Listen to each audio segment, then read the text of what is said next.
Entonces, ¿qué tiene que ver con la de la Unión Europea? ¿Qué fue donde me perdí? No, que dentro de la construcción del Estado existen algunos autores como Edgar Cortés que dicen que se dibuja el Estado-Nación, la construcción de teoría del derecho a partir del Estado-Nación para integrarse con modelos mucho más globales en los cuales participan diferentes países. Sí, entonces lo que yo le diría es que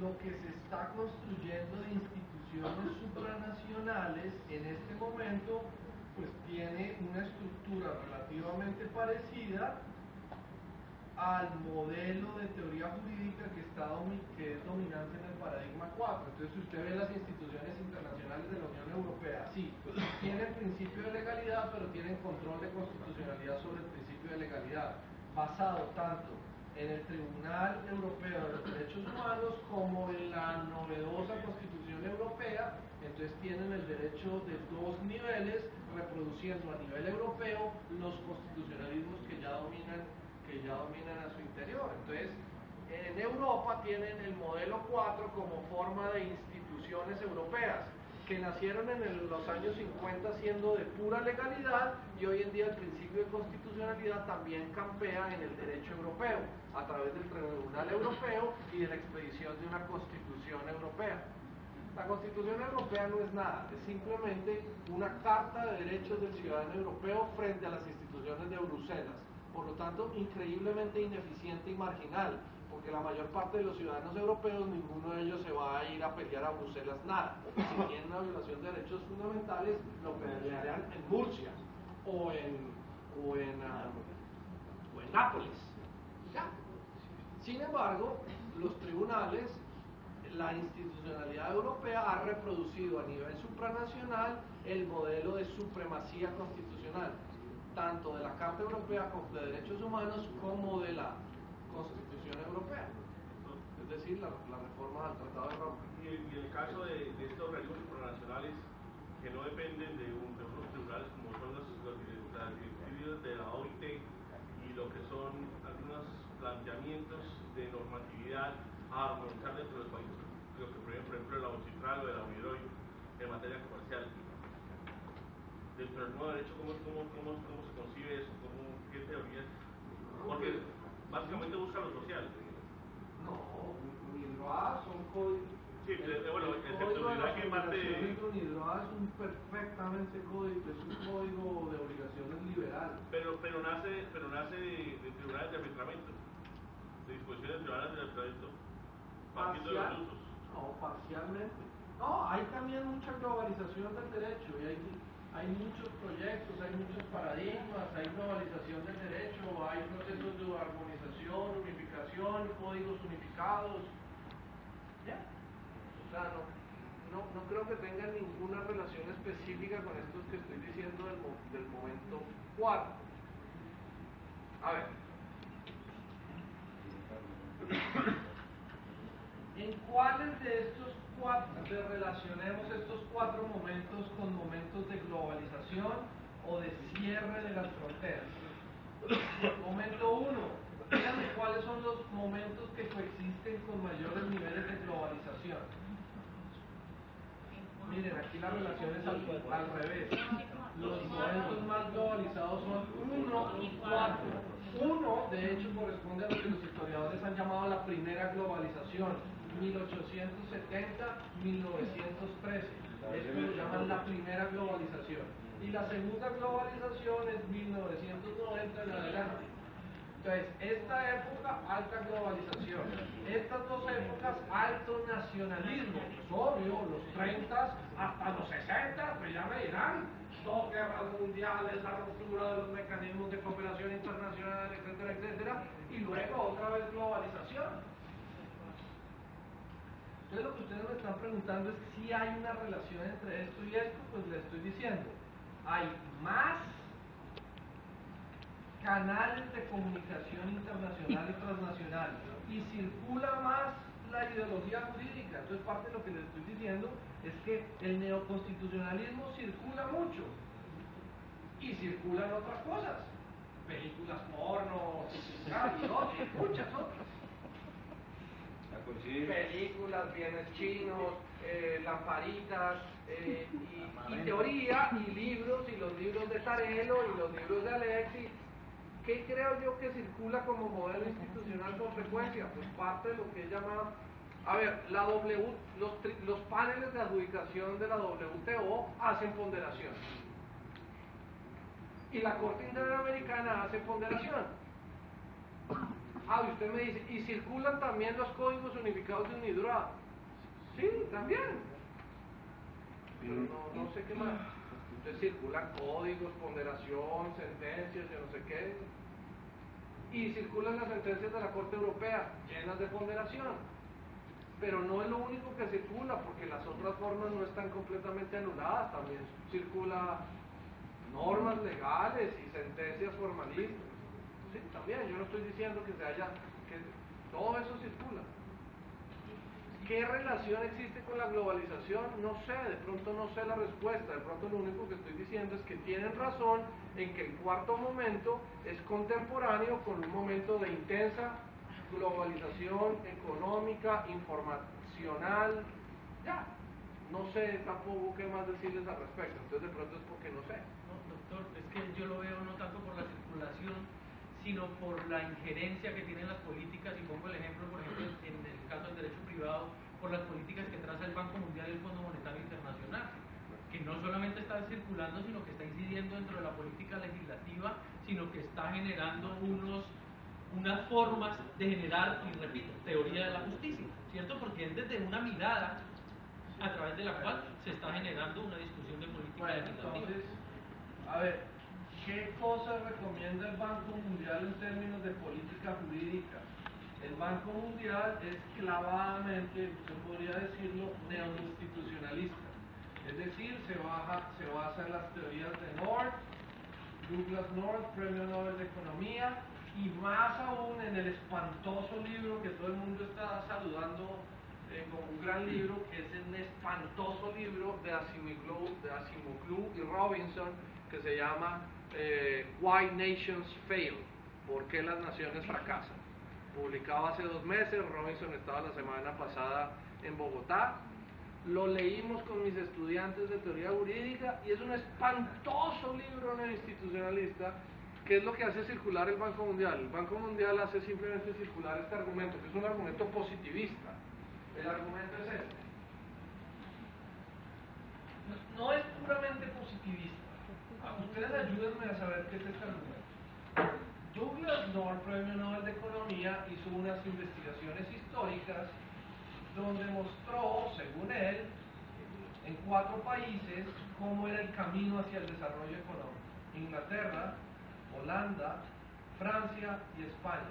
Es una historia económica en tiempo largo, 900 años, casi un milenio. No sé cómo se investiga esto, se ganó un premio Nobel. Y entonces el man dijo lo siguiente, que en Inglaterra y Holanda, por la revolución liberal, rápidamente los países habían llegado a mecanismos jurídicos de aseguramiento de la propiedad y del contrato. Es decir, que con las revoluciones liberales del siglo XVII, la revolución gloriosa, se había llegado a unas instituciones democráticas que protegían la propiedad y el contrato, y que estas eran las causas eficientes del aumento de ahorro, inversión y capital que habían llevado al éxito económico a las economías de Inglaterra y Holanda. Mientras tanto, en los perdedores, los países perdedores, Francia y España, pero especialmente España, se demoraron mucho en hacer tránsito a las instituciones liberales, que son las instituciones de buena calidad. Como no tenían instituciones de buena calidad, mantuvieron no instituciones benéficas, sino instituciones que toda esta economía llama depredadoras o rapaces. Exactamente toda la lectura también de nuestros independentistas. El mercantilismo español, que no es asegurar la propiedad y el contrato, entonces a los cultivadores de tabaco de Santander se les pone unos impuestos que no existían antes y la participación democrática de ellas, con los que la corona rapazmente les quita todos los recursos. no pueden comerciar ni venderle a los ingleses o a los alemanes tabaco, porque hay un monopolio rentístico de la corona, en una política económica que se llama mercantilismo, lo cual lleva al desincentivo de la capitalización en el sector agrícola de tabaco, lo cual lleva a la pobreza del estado de Santander y por lo tanto lo cual lleva a un espiral deflacionario de falta de ahorro, falta de inversión, falta de creación. Por lo tanto, ¿qué le pasa a las colonias españolas? Pues se van de culo para el estanco. Gracias. Los veo muy cultos. Tal cual libro del 2012 de los genios de la economía Asimoglu y Robbins. Entonces, ¿qué proponen ellos? La propuesta de ellos, que es la propuesta ideológica detrás del Banco Mundial, es, por lo tanto, el discurso del Banco Mundial es: yo te doy plata para la construcción de instituciones de calidad. ¿Cuáles son las instituciones de calidad? Especialmente en reforma judicial. En reforma judicial, las instituciones de calidad son las que fortalezcan la protección del contrato y la propiedad. En Colombia ustedes no lo saben, pero la reforma del Ejecutivo, que desde esta teoría es la institución que tiene más que ver con la protección del contrato y la propiedad, fue pagada por el Banco Mundial a través de los juzgados pilotos y modelos de gestión y la reforma del Ejecutivo en la ley que es la 1395. No, 1395 no es la del Ejecutivo. La 1395 es modelos de gestión y otras. ¿Ah? 794. El Banco Mundial, sin embargo, ven dos características. Proponen un cierto formalismo, que las reglas de propiedad y contrato se cumplan. A diferencia de estos formalistas, tienen una teoría económica finalista que explica las razones por qué el formalismo es socialmente bueno. Entonces es muy curioso. Son formalistas a favor de la seguridad jurídica, pero tienen una complicada teoría económica que se llama neoinstitucionalismo económico para explicar por qué el formalismo es socialmente. Por lo tanto, cuando se estudia en derecho somos formalistas. Y entonces uno, miren esta sí que es una metapregunta. Usted que me vive jodiendo con lo de meta. No vayan a burlar mucho de mí el martes. Que el profesor de la meta, que el profesor de la polis, que el profesor de yo no vayan a burlar. Miércoles. La metapregunta sería esta. Su sistema jurídico es formalista. Entonces uno le pregunta al Banco Mundial, ¿cuál es la policy del formalismo en su conjunto?